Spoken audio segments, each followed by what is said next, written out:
আসসালামু আলাইকুম। সবাই কেমন আছেন? সবাইকে আমার নতুন আরেকটি ভ্লগে ওয়েলকাম করছি। তো আজকে হচ্ছে ২য় রমজান। ২য় রমজানে একটা ভিডিও শেয়ার করছি আপনাদের সাথে। সবাই রমজান কেমন যাচ্ছে? আর কে কোথা থেকে আমার ভিডিওটি দেখেন, সামান্য হলেও দেখেন, যদি কমেন্ট বক্সে বলেন খুব ভালো লাগবে। আচ্ছা, আজকে আসলে বেশি একটা ভালো লাগছে না। মানে শরীর ভালো লাগছে না তা না। মানে একটু মনটাই ভালো লাগছে না। আর আজকে ইফতারির একটা দাওয়াত আছে, তাই কাজ একটু কম। তা ভাবলাম যে যেহেতু এক ব্লগ শেয়ার করতে হবে চ্যানেলে, তো আজকে সেটা করি, একটু ভয়েস দেই। তো এইটা যে ভিডিওটা আজকে শেয়ার করতেছি, এটা হচ্ছে নভেম্বর মাসের ভিডিও। কক্সবাজার গিয়েছিলাম বিমানে করে। আর কোন হোটেলে গিয়েছি সেটা একটু পরে দেখবেন। সেই ভিডিওটা শেয়ার করতেছি। তো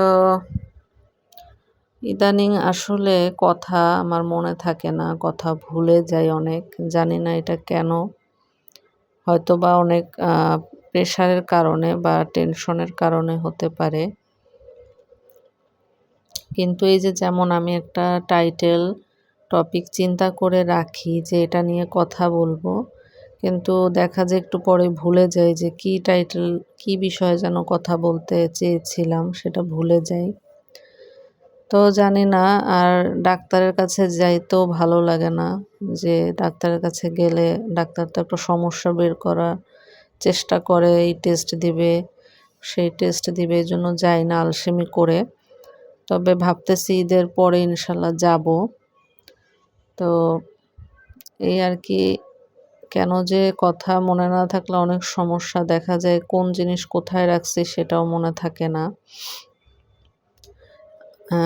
একটু ডাউনই থাকি বেশ কিছুদিন ধরে, এই আর কি। তো বিষয়টা আপনাদের সাথে বললাম। আসলে যারা ডেইলি ব্লগ দেয় তারা দেখা যায় যতটুকু পারে তারা তাদের ভিউয়ার্সদের সাথে শেয়ার করার চেষ্টা করে।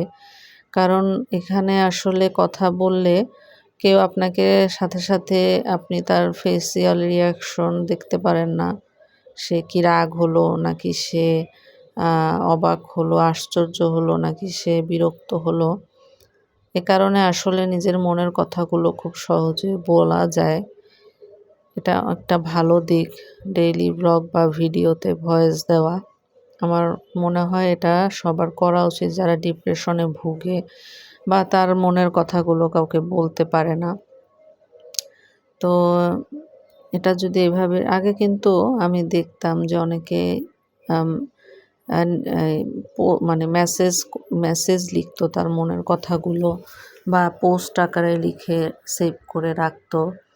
এটা কিন্তু করতে বলে, এটা কিন্তু মনোরোগ বিশেষজ্ঞরাও বলে যে ডায়েরিতে লিখুন আপনার কথাগুলো, আপনার কষ্টগুলো। তো এভাবে যদি বলা যায় তাহলে সেটা কিন্তু ভালো। তো যাই হোক, যে দেখতে পাচ্ছেন বিমানটা এখন উঠে যাবে উপরে।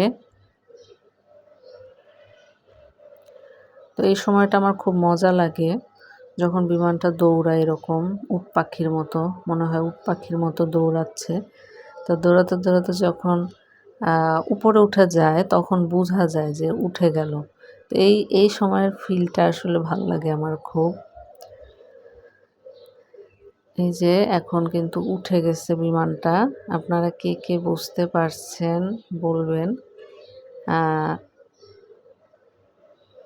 আসলে বছরে একবার দেখা যায় আমরা বিমানে উঠি, প্রত্যেক বছর না, কিন্তু এখন আর কি বিমান অনেক কমন হয়ে গেছে, অনেকেই উঠে। তাই এখন বিষয়টা অতটা এক্সাইটমেন্ট কাজ করে না, আগে যেরকম কাজ করতো।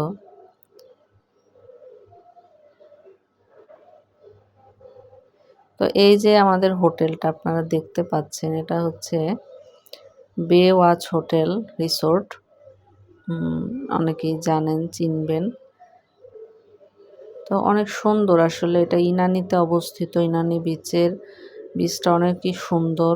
যারা গেছেন তারা তো জানেন, আর যারা যান নাই তারা চেষ্টা করবেন একবার হলো যাওয়ার। আর এই রিসোর্টটাও খুব সুন্দর। এই যে সাগরটা মানে কি যে বিউটিফুল, বলার বাইরে, মানে ভাষায় প্রকাশ করতে পারবেন না। কিছুটা পারবেন, পুরাটা পারবেন, অনেক সুন্দর। আর এই হোটেল রিসোর্টটাও সুন্দর। এই যে তোর সুইমিং পুল। আসলে কি একটা জায়গায় ঘুরতে গেলে এসব জায়গা তো অনেক এক্সপেন্সিভ। দেখা যায় যে 2 দিন বা থাকা হয়, কিন্তু আসলে 2 দিনে মন ভরে না। 3-4 দিন যদি থাকা যায় তাহলে মোটামুটি একটু ভালো লাগে।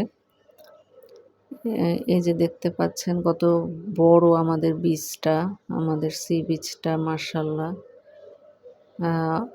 এইটার উপরে অনেকের নজর। তো যাই হোক, আল্লাহ আমাদের দেশটাকে হেফাজত করুক। সবসময় সবাই দোয়া করবেন নিজের দেশের জন্য, মাতৃভূমির জন্য, জন্মভূমির জন্য। যাদের এই দেশে জন্ম হয়েছে তারাই শুধু এই দেশের মর্মটা বুঝবে, তাদেরই এই দেশের প্রতি টান থাকবে। আর যাদের জন্ম হয় নাই তারা কিন্তু এই দেশের প্রতি তাদের মায়া হবে না। তাদের বাবা মা বাংলাদেশি হলেও সেই মায়াটা কিন্তু কখনো কাজ করবে না আমাদের মতো। তো যাই হোক, সবাই ভালো থাকবেন, সুস্থ থাকবেন। আসসালামু